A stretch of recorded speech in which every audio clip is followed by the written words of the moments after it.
Hey, it's Lewis and Heather from the Did I Miss Anything podcast. I'm Heather. That's Heather. I'm Lewis. If you, like us, have been living under a rock for years and don't understand references that people make to movies, TV shows, or even albums, you've come to the right place. Because Heather and I have taken it upon ourselves to experience all of these things that are seemingly popular and referenced constantly in pop culture, and we try to answer the question if we actually missed anything when all of these works of art were originally released. So if you don't know why Luke's hand is so cool, or if you can't see The Matrix, be sure to tune in, because we'll watch all of these things, give you a very in-depth synopsis, and then answer the question of whether or not we missed anything. Worst case scenario, we'll understand some references and make sense of stuff. So check us out, Did I Miss Anything, every week. And check us out on Twitter at Did I Miss Pod. I also realized I'm bad at not knowing how to end promos either. So, bye. I am Wes, modern mythology enthusiast and defender of the realm of toy collecting. This is Andy, my fearless friend. Fabulous secrets were revealed to me the day I powered up my dynamic mic and said, "Welcome to Fandom Power!" Andy became the mighty producer Andrew Daw, and I became host Wes, the newest pop culture podcaster on the interwebs. Only two others shared this secret, friend of the show and regular co-host Hank McLaughlin, and my lovely wife Kimberly. Together we explore the realms of fandom and bring it to you as only we can. Fandom Power is available on all your favorite podcasting platforms. Like and follow us on Facebook, Instagram, and Twitter. Fandom Power is a Sawcast production.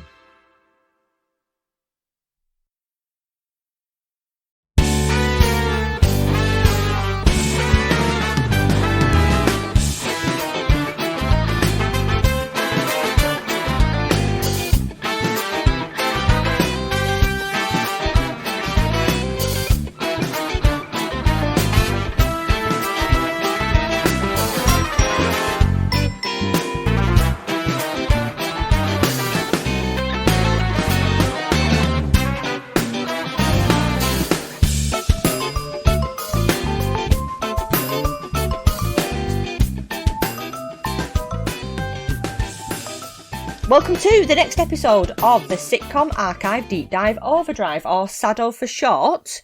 My name is Alison Barton-Simmons and I'm your co-host, and here's our other co-host, Eggs Benedict. I am here. Have you been practicing that all week? That is ace. Yeah, I've been trying to add to my Boise. What else does he say, Boise? Other than Marlene? For God's sake, Marlene!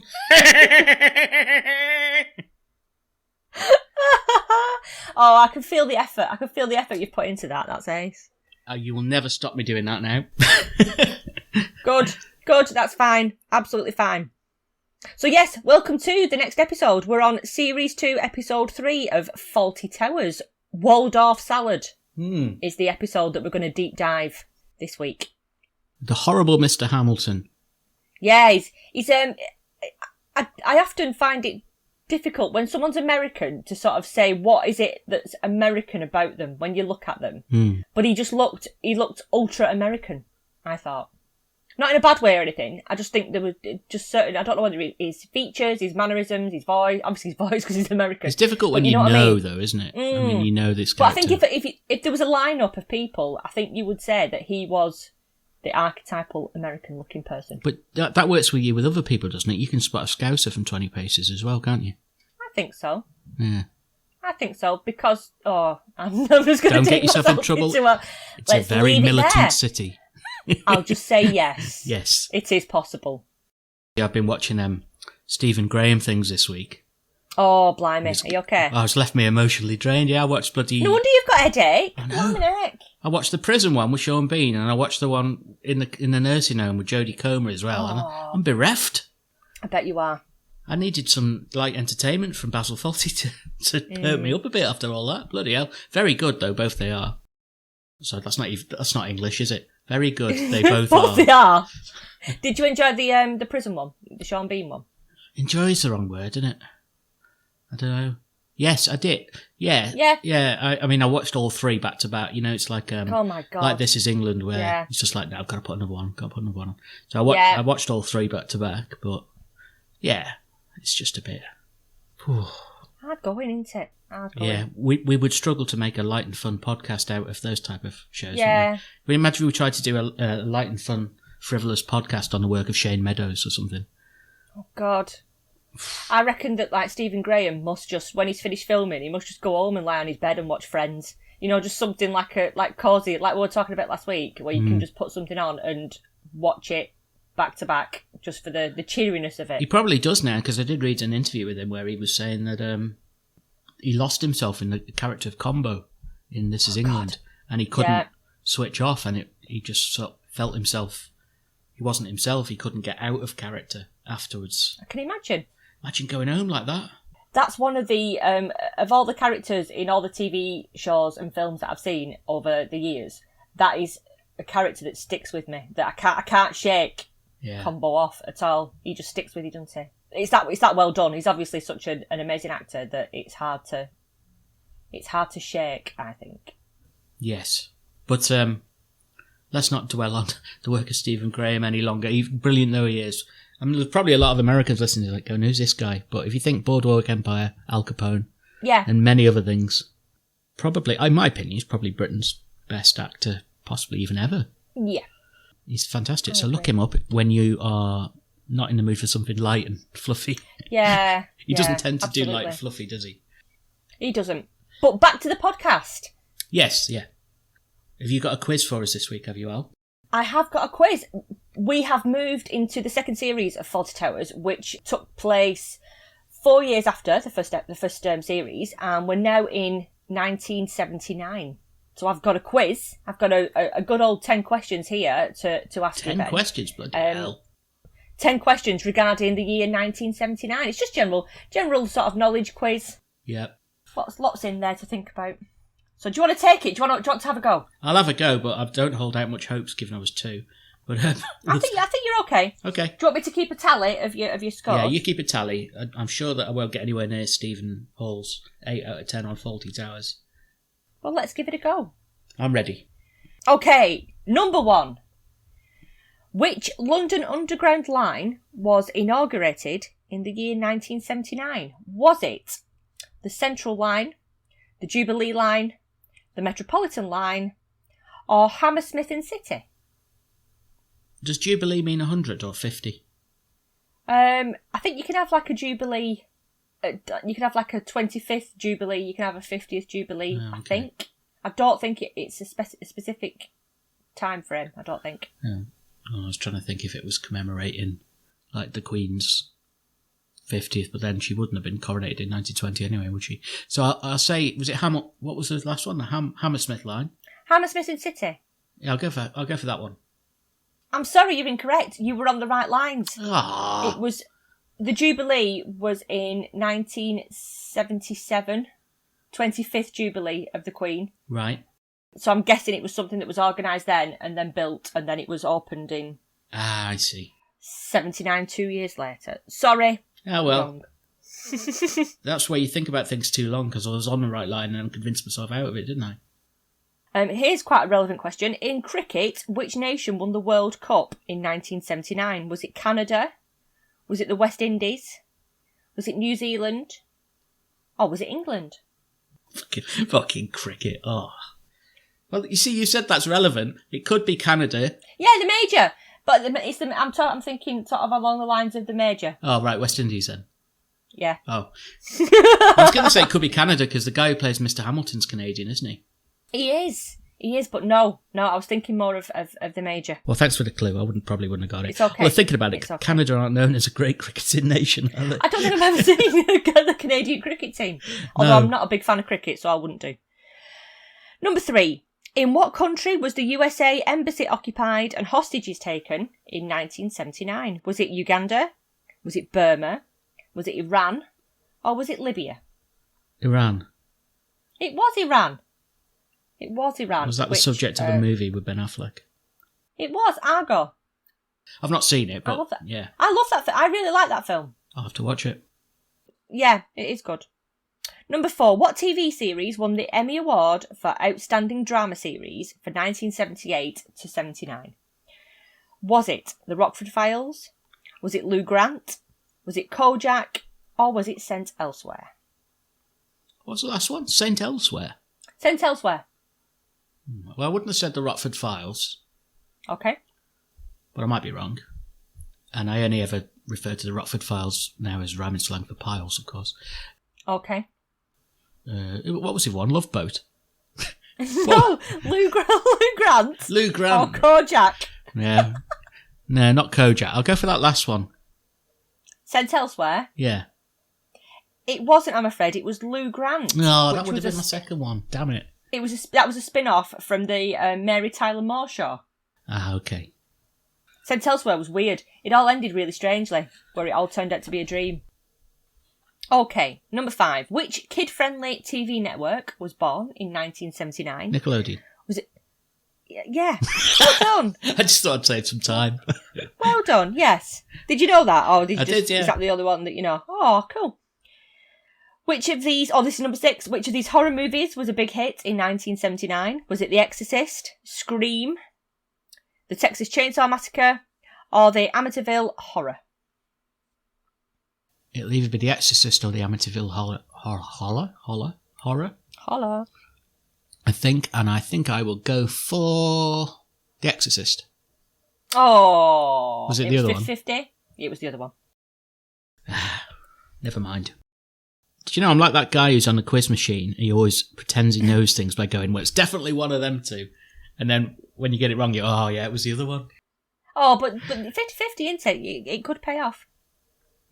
Number 7, what was the name of the cute, sweet-smelling doll that went on sale in 1979? Was it Lucy Lemondrop, Molly Melonhead, Strawberry Shortcake, or Melanie Muffins? Melanie Muffins sounds like a wrong type of doll, doesn't it?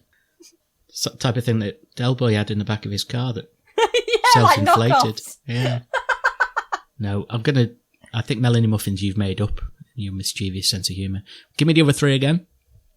Lucy Lemondrop, Molly Melonhead, Strawberry Shortcake. Strawberry Shortcake. It was Strawberry Shortcake.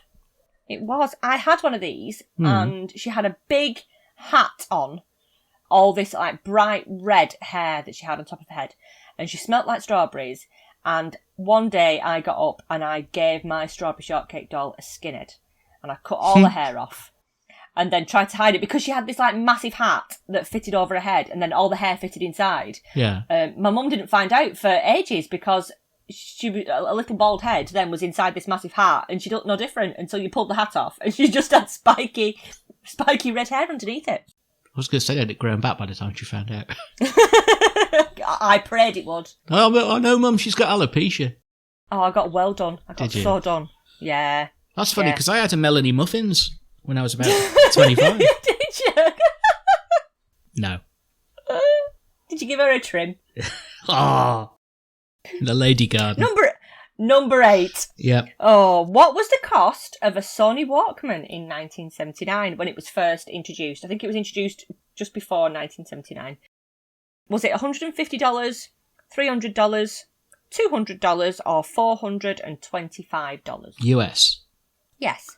I will say things were really expensive, weren't they, though? Remember, like, VHS and... Yeah, technology was expensive. Even now you look at it and you go, whoa. So I'm going to say the 200 and whatever it was. 250, was it? 200, 300, 425, or 150. Well, I'm going to go 200. It was 150. Oh.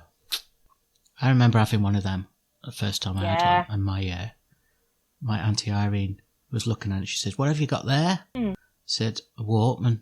A Walkman? Yeah. A Walkman. Who made that? I said, Sony. Tomy! No. It's not a fucking toy. I loved my Walkman. They were great, weren't they? They were. Tapes are making a comeback. This is something very, very strange that I'm sort of only just discovered recently. That tapes are now producing not only like music on download, you can buy them on CD again, and vinyl, which has obviously been back for quite a while, but tapes, which were like an arseache to listen to, and then you get to the end of it and you have to rewind it, and you can't just find the actual spot that you wanted. You can't just find the song that you wanted. I don't understand the faff. Again, it's all... And sound quality was never great, was it, on tapes? It wasn't. Either? They just hissed. Didn't they? But obviously, there's the retro... Do you think it's because of the coming apocalypse, people think? I'll be safe with tapes. Yeah, possibly. No, I don't see the appeal. No, I don't. It's an odd sort of hill, I think. It's stretched too far for me. Stretched too far. But there we go. I digress. Number 9. Who was the first band or musician to perform in the Soviet Union in 1979? Oh, I have a feeling I should know this. Was it Engelbert Humperdinck? Humpty Dink? Engelbert Humperdinck.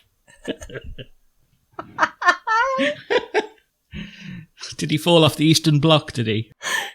He fell off the Berlin Wall. Was it Engelbert Humperdinck, Blondie, Elton John, or Pink Floyd? Pink Floyd did a song about a wall as well, didn't they? Yep. Elton John. It was Elton John. Well done. Yeah, I had a feeling I knew that, but I don't quite know what the context was. Number 10. The context was he was there. He was there. What more do you want? Number 10. What was the top 100? Hang on, I've written this here and it doesn't make sense. Number 1 song in Oh, wait, no, it does make sense. It's just me. Number 1 song in 1979's top 100 singles list. Was it I Will Survive by Gloria Gaynor?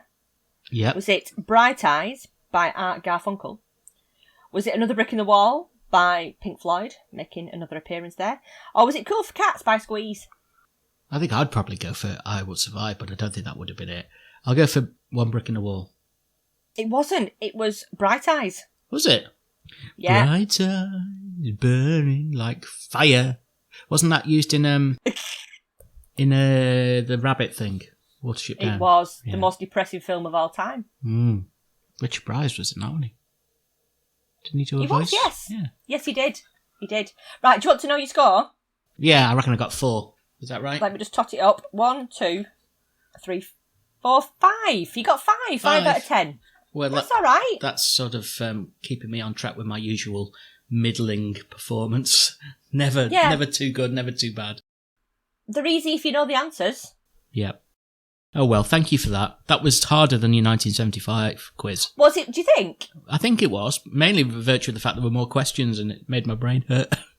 Okay, sorry. Well, you have a lie down now. Yeah, I've got a bit of a headache tonight. I was like, oh, fucking hell, USSR. Oh, Jesus. But never mind, that was good. I enjoyed that. I do enjoy these random quizzes, although we should dress them up next time, I think, in a blankety blank or I know, we probably should, shouldn't we? Yeah, or bring Brucey back or something. I can't do that, though. I can't do the voice. Oh, well, neither could I, but it didn't stop me last time, did it? No, it didn't. That's true. Good game. Oh, Christ, I sound like I've had a stroke. Should we just get started? Let's just get on with it. This week, like I said before, we are on Series 2, Episode 3, which is Waldorf Salad.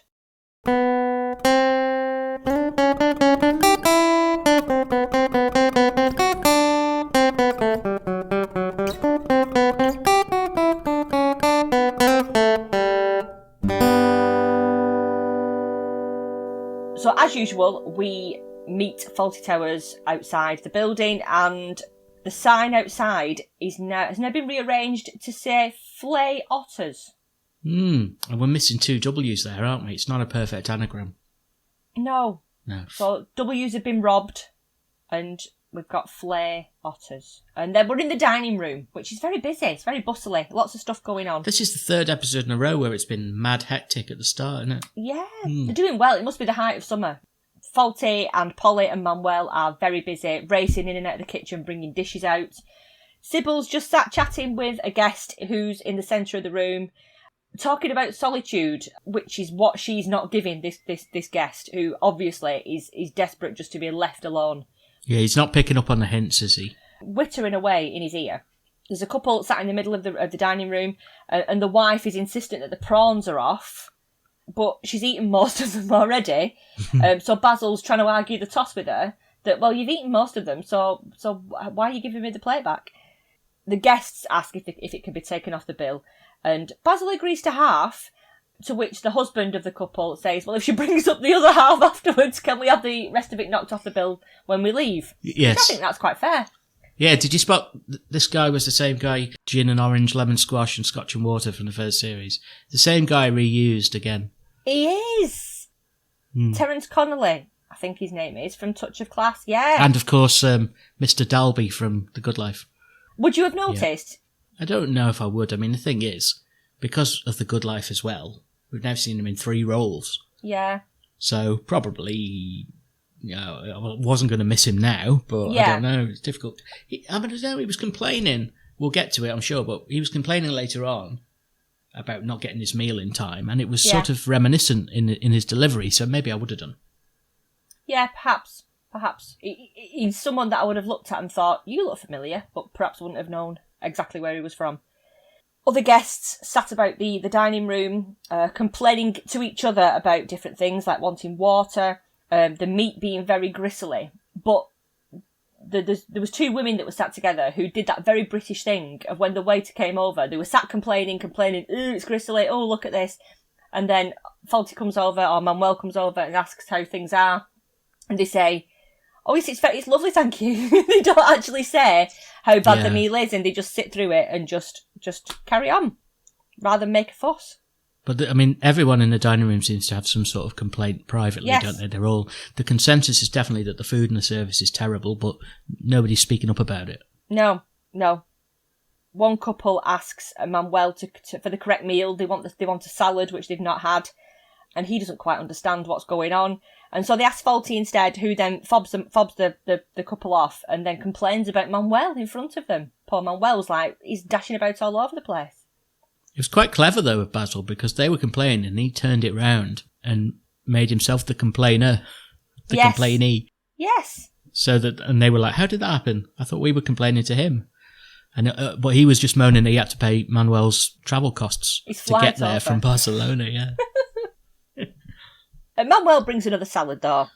As he puts it down, he spots that there's something in the salad. Do we find out what it is in the salad? Or are we just I was going to ask you. Is it a slug or something? There's a bug or something in the salad, I'm guessing.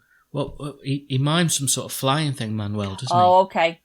But it's a fly, literally a fly. Maybe it's a dragonfly from last week. It is. It's a horse from last week.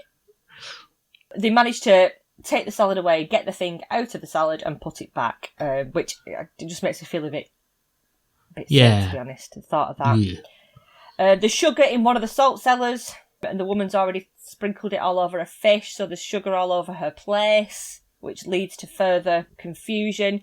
What the ladies with the tough meat ask if they can cancel their fruit salads. I think they've had enough at this stage, and they'd like to cancel their fruit salads. But Sybil says it's a bit tricky because the chef just opened the tin. Ooh, you can imagine what that's going to be. It's just tinned fruit cocktail.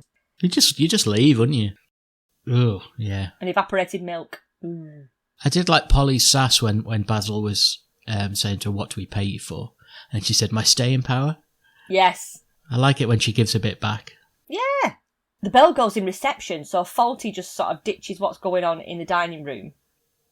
He takes those plates with him, doesn't he? He's still got plates in his hands. He's still got meals in his hands. But he greets who we find out are the Hamiltons, who have a reservation. So it's Mrs. Hamilton that he speaks to initially. I think he likes the look of her, doesn't he? He's a bit taken with he's sort of like, oh, you can see in his face, he's like, oh, who's this? Yeah. She's a looker, isn't she? She's lovely. Lovely. Mr. Hamilton follows behind quite sort of quickly, and he's thoroughly annoyed. He's American. He's thoroughly annoyed with the traffic and the weather in the UK already, and he complains very, very out loud in the lobby. Fawlty then decides to complain about him to the lady that's at the reception desk, which turns out obviously to be Mrs. Hamilton, not knowing that it's her husband. Which is, you feel embarrassed for Fawlty at this stage, don't you? Because you can see this coming a mile off. But Fawlty gets really embarrassed and then tries to deflect it and tries to sort of smooth it over. What do you get for living in a climate like this? Green stamps, it's terrible. Sorry about this. Took 5 hours from London. Couldn't find the freeway. Had to take a little back street called the M5. Well, I'm sorry if it wasn't wide enough for you. A lot of the English cars have steering wheels. They do they? You wouldn't think there was room for them inside. See what I mean? What? Rubbish. May I introduce my husband? Oh, the rubbish we get in here. Look at that. More rubbish, dear. The Hamiltons really want to sort of freshen up, have a drink and then have dinner. But dinner's just finished. The chef's just finished his shift. So Faulty's trying to urge them to go in now, but Mr. Hamilton's really not up for that. He said it's taken like 5 hours to get here. I want to just go and have an enjoyable dinner. He's so aggressive, though, isn't he? Yeah. He bangs his hand on the reception desk, and he's just obnoxious. I mean, I know we said we did this poll, and Mrs. Richards came up on top, but for me, this guy's the worst. Do you think? Do you like him less than? Yeah, I just think his manners are absolutely just obnoxious, and I would just want to smack him. Faulty suggests that he can have some sandwiches instead, as the kitchen's now closed. And Hamilton again starts moaning about the country, and he tries to give Basil some money to give to the chef to keep the kitchen open. And Faulty says this Mickey Mouse money, as he calls it. Faulty says that he'll see what he can do, while Manuel takes the guests up to their room. So in the kitchen, Faulty heads in to speak to Terry, Jacko, and asks him to stay behind. But Terry, he's all dressed up at this stage, which we've not seen this before. We've seen him in his like chef's whites. We've never seen him dressed up, which I will mention further in Fashion Corner. I thought maybe he was going to Elmo's or something. Elmo's Pink Wine Bar. He says he can't. But Faulty doesn't offer him all the money from Mr. Hamilton. He tries to get away with giving him half of what Mr. Hamilton's given him, the sneaky bleeder. But Terry's all dressed up. He's off out. He's off to his class with Polly, he says. He's not going to hang about behind to do anything. No cooking. But Faulty really does lay it on thick, and he's begging, literally, isn't he? He says, you can have overtime and a taxi, and Terry wants time and a half so that he can still get to his karate class, am I right? Yes, yeah. Dressed up like that?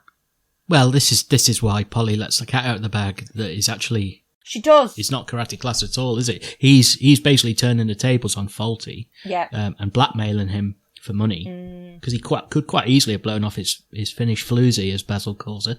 Yes. So yeah, they're all heading out. Manuel as well. They're all heading out for a night on the tiles.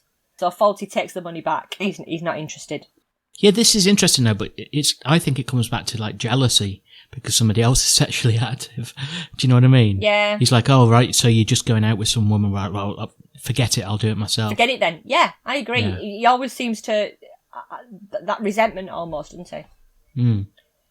Back in the dining room, Sybil's she's reading, smoking, and eating at the same time at a table. And the Hamiltons are brought into the dining room, and they order drinks, a scotch and water and a screwdriver, which throws Basil massively because he's no idea what a screwdriver is. I'm guessing around this time, these sort of cocktails and wine bars would have been quite big in the States. Perhaps they'd not made the way over the Atlantic to the UK. Do you think maybe they had, but they just hadn't made it to sort of provincial Torquay? Yeah. I can imagine maybe like in the trendy centres of the capital, they would have been... Soho and stuff, yeah. Yeah, perhaps made the way over there, but not to, like you say, not to the likes of Torquay. It's a good job that Mr. Hamilton didn't want a screaming multiple orgasm or sex on the beach then, isn't it? Given that we are in Torquay. Faulty would have lost the top of his head, I think, if that was the case. So the Hamiltons sort of make it clear that it's a vodka and orange juice. It's quite straightforward, really. Sybil begins chatting with the Hamiltons. They're from California. Sybil's mocking Faulty because of what he thinks about the climate. They start drinking the drinks, but the orange in the screwdriver isn't fresh. Faulty says they've opened a bottle, they've only just opened it. But they want it from real oranges. They're from California. Of course they want it from real oranges. That's what they're used to.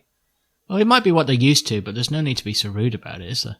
This is like the difference, isn't it, between... I think this is highlighting the the British guests earlier on that sat there and didn't say a thing, obviously, because they're too polite, which makes the Hamiltons seem a lot more extreme. Because I don't think it's unreasonable to say, oh, that orange tastes duff. No, I mean, she's fine. It's mainly him I have a problem with, Yeah. the way he does it. He's really quite rude. But at the same time, it also highlights the difference between American ideas of service, which are so far in advance of British service, and that probably still applies today, albeit I've not lived in Britain in over a decade. I expect that it's still as average as it ever was. Yeah. Mrs. Hamilton, she seems like she's not as obnoxious as Mr. Hamilton, but she's quite snobby and showing off, I thought. Because she is British, isn't she? She is British and Yeah. has moved out to the States. So she's perhaps like a bridge between the two groups of people. She's doing that returning hero thing, like, oh, my life's so much better now, I think. Yes. Showing off to people back home. Mr. Hamilton orders a Waldorf salad at this stage. Yep. And this, again, after the screwdriver, throws Faulty. He's no idea what the Hamiltons are talking about and says, I think we're out of Waldorf. I love that line. It's brilliant. He's no idea. I don't think he can even sort of compute what possibly might be. There's no hint, is there? There's no hint with the name Waldorf salad as to what it might be. So he can't even go and pretend to cobble up something. Incidentally, a Waldorf salad, fruit and nut salad, generally made of fresh apples, celery, walnuts and grapes, dressed in mayonnaise. Sounds nice, doesn't it? It does. Served on a bed of lettuce. Why is it called Waldorf Salad? Any idea? Is it something to do with the Waldorf Hotel? I don't know. I thought maybe it was like the wall came from walnuts, but then there's no Dorfs in it, is there? No Dorfs. No, we've run out of Dorfs. It does sound nice. I'd have one. I'd try one. Mr. Hamilton at this stage is getting irate with Basil.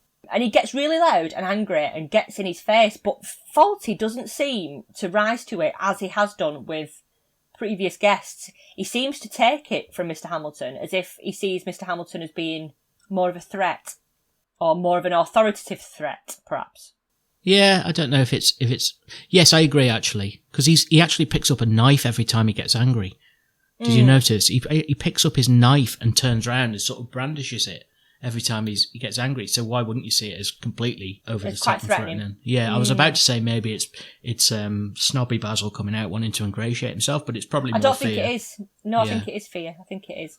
Faulty does try his best though to upsell the grapefruit and the pate as starters instead of the Waldorf salad, but that's what Mr. Hamilton wants. And Mrs. Hamilton wants a green salad followed by rare steaks, which panicked me because I thought, oh my God, I can't imagine Faulty having the precision to put together a steak that's going to make this man happy. It's just going to be wrong, whatever he does. In the kitchen, Sybil walks in and Faulty is just flipping salad items out of a box, which it made me laugh because he just looked like he was really frantic, just throwing things over his shoulders. He's trying to find the ingredients for a Waldorf salad. Well, he's moaning that there's no celery, and yet I'm sure he picks up a piece of celery and puts it immediately. It might have been a leek. It might have been a leek, but it looked like celery to me. Yeah. And he's going, well, there's no celery. And he just picks up a piece of celery and puts it down. I thought, continuity. He goes and spins a massive tale about the driver that brings all their fruit and vegetables being in an accident. So he's desperate. He desperately doesn't want to say, again, as we've highlighted in previous episodes, if he just said, oh, can you just tell me what that is? Oh, right, no problem. I'll sort this out. And credits roll. I know that's no fun for a TV show, but with all things misunderstanding and faulty related, a quick question would have solved the problem. But no, Faulty is just trying to keep going and produce something that makes these guests happy. Well, he tries to convince them to have something that he's made up called a rich salad. Yes, yeah. And they won't go for that either, will they? No.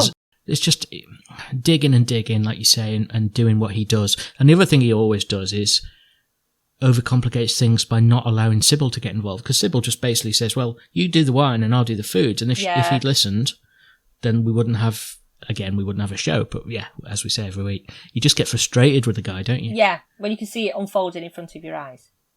Sybil ends up coming out of the kitchen with a green salad and a Waldorf salad very calmly that she's put together. So it's all been sorted. But you can hear Faulty in the kitchen pretending to shout at the chef. And he's like acting out both parts, isn't he? He's like playing himself and playing the chef. While the couple are just calmly eating at their table. He comes in with 2 green salads now and explains that he's shouted at the chef and he's told him off for not being able to put together a Waldorf salad, and takes away Mr. Hamilton's salad and goes back to shout at the chef, which Sybil then brings out again. So there's tons of toing and froing in this scene. There is, and she actually says, Mrs. Hamilton says at one point to Sybil, "Is your husband all right?" Which is the most insightful line in this episode, because clearly he fucking isn't. Sybil sends Faulty to get the wine and to tell the chef to put the steaks on. He comes back into the dining room, however, with the wine and a hat on. Is that to cover a bruise where she's clocked him one? I don't know. She did belt him, didn't she?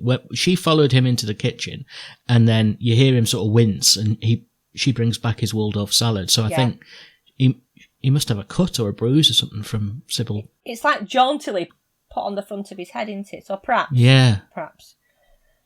He pours the wine and gives Mr. Hamilton a letter from the chef to apologise. It's just getting worse. He's now obviously trying to pass blame over to the imaginary chef. Mr. Hamilton says not to worry, but Faulty reads it to him anyway, to put all the blame on the chef. At this stage now, there's smoke billowing out of the kitchen. Faulty goes back in to shout at the chef again. Mr. Hamilton walks into the kitchen to see Faulty shouting to himself and acting out the row, which is embarrassing. I've got second-hand embarrassment for Faulty. Faulty turns around and sees Mr. Hamilton standing there and tries to say that the chef's run off. Oh, jeez. Yeah, he'll just never, ever, ever, ever back down, will he? No. Or gracefully retreat. May I introduce Terry? And then, of course, there's no one there. God. It's so painful. And then I think that the Hamiltons at this point just lose it and they think, right, that's it, we're going. Yeah, they've had enough. They're upstairs getting their stuff to just leave. And Faulty's still lying about the chef at this stage. He's chasing them, isn't he? Oh. And that's when Hamilton loses it. And he says, how big a butterball do you take me for? What's a butterball? A butterball. Is it not a turkey, a butterball? A butterball? Oh, I don't know. There's a lot of Americanisms there is. That he uses that I'm like... One of my favourite ones is coming up. Okay. One of my favourite things that he just shouts randomly. He does say at this stage, though, that this is the crummiest, shoddiest, worst-run hotel in Western Europe. What I'm suggesting is that this place is the crummiest, shoddiest, worst-run hotel in the whole of Western Europe. No! No, I won't have that. There's a place in Eastbourne. And that you are the British Tourist Board's answer to Donald Duck. Now, look, I know things have gone wrong this evening, but you must remember that we have had thousands of satisfied customers. All right, let's ask them, eh? Let's ask them. Well, all the guests have filtered through from the bar, haven't they, to watch this spectacle unfold. They have. Hamilton asks the other guests that are now standing, they're all collected together in the lobby area, are you satisfied? And the Major and the ladies and other guests say that they are, yeah. That they are satisfied. So Faulty says, well, I'll refund your £20. I know how important that is to Americans. So he's getting a dig in. But then Gin and Orange guy pops up then, doesn't he? He starts a big speech, but yeah, he's interrupted by the other guests that are gathered to say that they are actually not satisfied. So they finally plucked up the courage to sort of challenge Faulty, perhaps on the back of the Hamiltons doing the same. And Faulty says, well, people like you never are they? But you know when they're all complaining, yeah. You see the guy in the dicky bow grab hold of his wife's shoulders and do this weird sort of jig behind her. It's some of the worst acting I've seen, even by 1970s standards. He's just like, well, I'm not happy either, doing this little weird jig. Oh, trying to get his money's worth, weren't he? I'm guessing probably weren't supposed to say anything. Probably supposed to just stand there. I reckon they hadn't worked on their blocking properly in that scene. He's like, no, I want to be seen in this scene. One of the guests pipes up, you are the rudest man I have ever met. And at this stage, Faulty's getting cross and he sneers. And he says, I haven't started yet. Mr. Hamilton says that Faulty needs to stand there and let the guests have their say. And he says, move off that spot and I'll bust your ass. Which I thought was quite funny. To which Faulty replies, everything's bottoms, isn't it? So you can tell that he's again showing his resentment for sex and anyone that's involved in anything sexually related. He just seems to have a problem with it. Maybe, and also maybe a bit of xenophobia, that he just thinks that the American's crass. Yeah. Yeah. Because he is, isn't he? I'm not saying all Americans are, but this one is.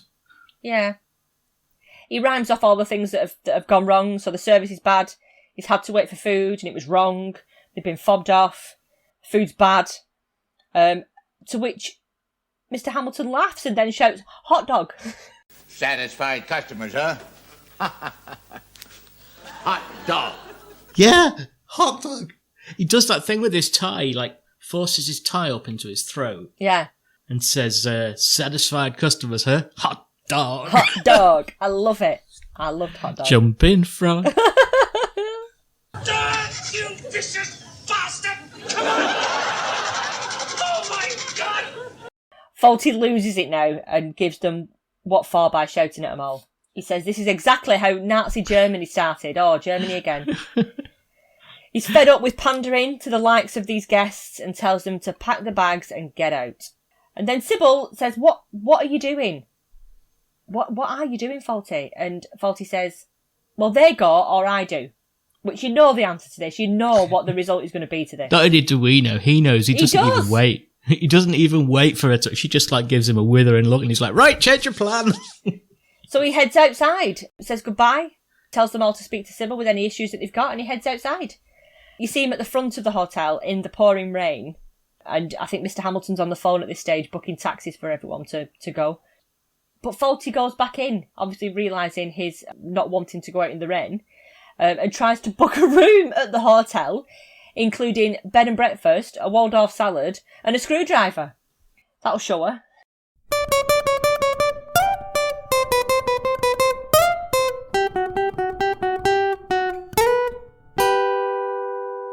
It's just a fade out at that point, isn't it? Yeah. It's almost a little bit anticlimactic, actually. I know what you mean. By faulty standards. I mean, yes. He sort of has the last laugh by going in, but you feel like there could probably have been more there. Yeah. Almost like more of a showdown between him and Hamilton, or him and Sybil. After all the build-up, I think I wanted... Usually, I know that we've seen like Sybil battering someone with an umbrella and something perhaps more physical. I don't know. It wasn't a massively physical episode, was it? It was more like a cerebral episode. So perhaps that's why. Manuel did get some physical abuse early on, and then the tie thing was a very physically intimidating act. Yeah. And I actually really wanted, because I really dislike this guy, I really wanted Basil to get physical in response with this, Mr. Hamilton. Okay. Because although I know Mr. Hamilton's in the right, but he's so obnoxious with it. Yeah. There's ways and means, and it's not by being like that, I don't think, is it? No. I have to say, I think this is probably the weakest of the 12. Okay. Like I say, because of the anticlimax and because of, like last week, there was hardly any Polly or Manuel. Very much just Basil and Sybil like last week. Without the frenetic nature of last week, which kept the pace going, you know? It was very high octane, wasn't it? Yeah. Whereas this one, it's him to in and fro-in from the Hamiltons in the kitchen, having arguments with himself. Yeah. And it's funny, but by his own high standards, I think it's the worst of the 12. Okay. What did you think? Did you enjoy it?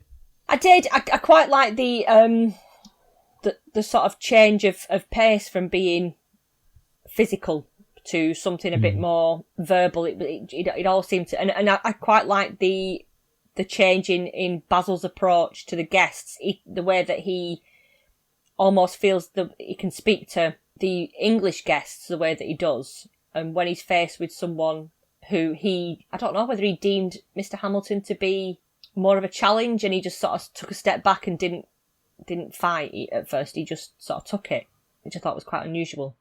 One of the things about Basil's character, which I think we can say, is that he's a bully. You know, though he bullies Manuel and he bullies people who he sees beneath him. And this guy's clearly not going to take any of that. So bullies tend not to like to be stood up to. Yeah. Did you choose any bric-a-brac this week? I did. I spotted it, and I don't know if you would have spotted the same thing. Okay. Because it's very much in our wheelhouse. It was the decorative spinning wheel near reception. Did Did you clock it? I didn't see the decorative spinning wheel near reception, no. Was it like the same one from The Good Life? Very similar, yeah.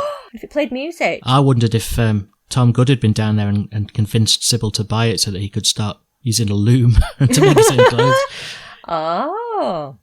And it was just sort of tucked right near the exterior door, so near where the grandfather clock is, very near to that. It was just sort of tucked behind the door, this spinning wheel. Maybe it was used as a doorstop. Maybe. I don't know if it's necessarily representative of the 70s. You'd probably still see these type of things used as quaint little bits of decoration, but I thought it was quite nice, and it took me back to The Good Life, which is always a good thing in my view. It is. What about you?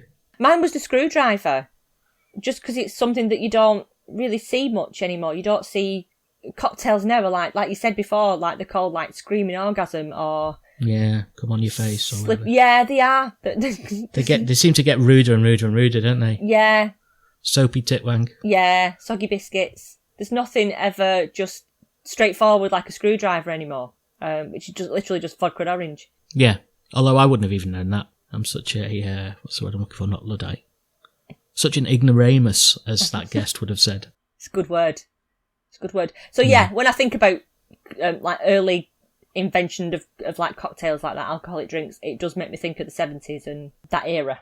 I think I'd have quite liked Basil to have actually brought back screwdrivers. Would you? For the comedy value of seeing them go, what the hell am I supposed to do with this? Yeah, absolutely. I think they missed the trick there. Waving it at him really aggressively. In his throat. There's a lot of fashion actually, isn't there? There was. It was a very fashion heavy episode, I think. Well, with that in mind, shall we have a little trip over to Fashion Corner? You can tell us who looks like they should be meeting the Queen at the end of The Good Life. Oh God, it's just a whole host of all the guests. Well, it's time to take a little trip to the place that long ago was hip. It's Fashion Corner, it's Fashion Corner, it's Fashion Corner, Fashion Corner. The dining room at the beginning of the episode, there's a whole host of fashion on display, I thought. One of the female guests is in like a pale blue chiffon top with like a Peter Pan collar and ruffles. Ruffles are still big at this end of the 70s. This top had like billowy chiffon sleeves. Obviously a top that you'd choose for going out in, I think, in the 70s. One of the other female guests sat just adjacent to that table. She's in like a knitted green woolen dress with quite a wide collar, bronze buttons and pin-tucked details across the chest. It's a very vibrant green. It's like quite Kermit green, really, this dress that she's got on. I'm sure she wouldn't have sold it like that, but it's I think it's quite Kermity. Mrs. Hamilton, when she arrives, she's like almost like a cut above, really, the English guests. She's in like a white grey fur coat with a brown and grey silk necktie underneath. And the Hamiltons, I think they're supposed to look significantly different to the other guests, I think. They seem like, like transatlantic. They're busy people, important people. Mr. Hamilton's in a brown suit, a Macintosh and check tie, which, if you're travelling for 5 hours in the car, it's the last thing that I can imagine wanting to put on, to be driving about in a suit. But, maybe that's why he's so cross and so angry. His suit was just too tight. Well, that's it as well, isn't it? 70s stuff. You look at all the men wearing real ball cruncher kecks. God, yeah. And you think, that's not travelling gear. It's not. Serves you right, Mr. Hamilton. Yeah. Taking it all out on Basil. I know. Just your tight trousers. Terry in his going out clothes. All right, Troy. Oh. He was an absolute delight, I think. He had on a navy and white floral shirt, which I've not done this for a while, but I thought that was very reminiscent of, I think Ted Baker did a line of shirts. I only know this because my husband had one, from like the late 2010s. I don't think it would have Ted Baker. I was thinking Ted Rogers. Was 321? 321, yeah. I don't remember him releasing shirts. Dusty Bin.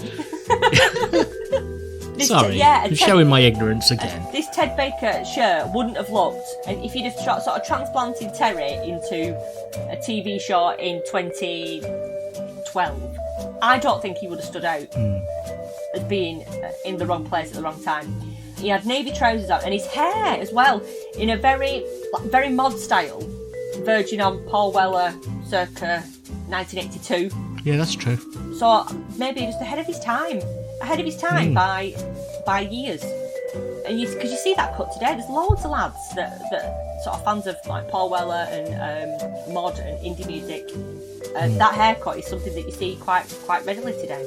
Timeless. I thought Terry looked quite modern, really. Well, when Polly comes in, her dress sort of matches Terry's trousers, doesn't it? She got blue. She does have blue. Yes, she does. Blue dress on. Oh, look at me spotting fashion things. Well done, you. Polly's frock. Sybil has a navy suit on with a white and blue check pattern shirt. She's got a little like lapel pin on her suit, but she does wear quite often. She often has like a brooch or some kind of pin on a lapel. But again, she looked very smart, as she does more often than not. I actually watched the Cruella movie last night. Oh right, okay. Was it any good? Is it the one with Emma Stone? Yeah, but I was struck how much some of Cruella's clothes were sort of Sybil-esque. Really? Yeah. That's interesting. What, like sharp suits? Yeah, and brooches and things like that, yeah. I'm not entirely sure what time period it was supposed to be. It was all a bit confusing, actually. But right, okay. And certainly not everything that Cruella wore, because she was a clothes horse in this movie. Yeah. At times, she was quite Sybil-esque. Well, I think that says quite a lot about Sybil. Perhaps. Not that she chops up puppies and makes coats out of them, but that she's just got that air of, I want to say, authority, or she's got I think a suit on a female gives an air of importance. Yeah, she has got an air, but I'm not sure if it's authority. I can't think what the right word is. Sort of like almost efficiency and organised. Efficient, yeah. Yeah. But that is everything for Fashion Corner this week.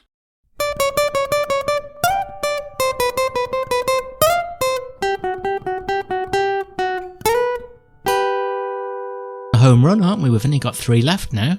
Wow, that's gone fast. Hasn't it? Only 3 left. We've only done 9. It feels like we've been doing it a long time, to be honest. Yeah, that's true. That's true. But the next one is The Kipper and the Corpse. I don't remember this one, so I'm going to be watching it literally from scratch when I watch it.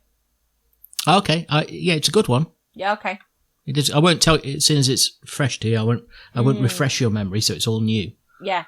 I did start watching, when I was recovering after hospital recently, I did start watching the Fawlty Towers from start to finish, just watching them through before I started doing the deep dive. And I think I got to the end of this one, and then I haven't touched the last couple, so these will be a nice surprise. A revisit. I think I've seen them in the past, but obviously not recent enough to remember what happens next. And as we're on this home run, we do need suggestions in advance of us putting it to the poll for the subject matter of Series 3. We're going to put it to the poll for our email subscribers and members of our Facebook group. So if you're not a member of the Facebook group, please join, and then you can cast your vote as to what we will be deep diving in Series 3. I had a suggestion of Reggie Perrin this week. Oh, right. Which I'm open to.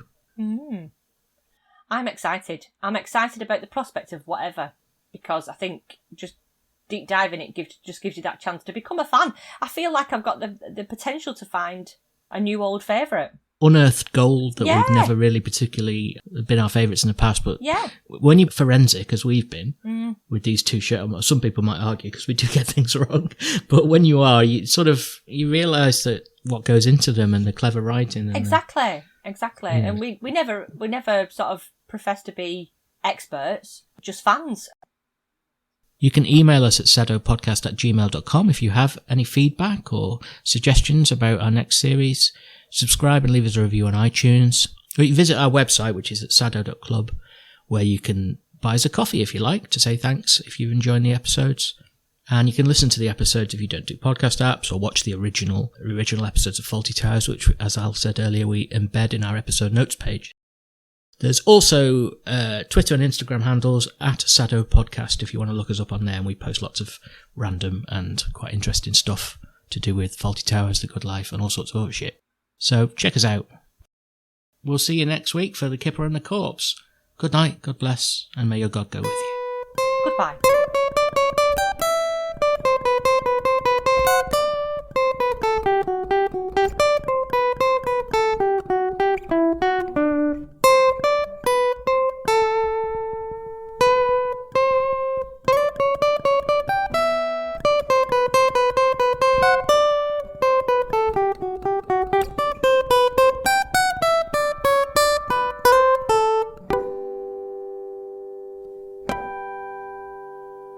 Welcome to the next episode of the sitcom. No, it's not the sitcom at all. Hot dog.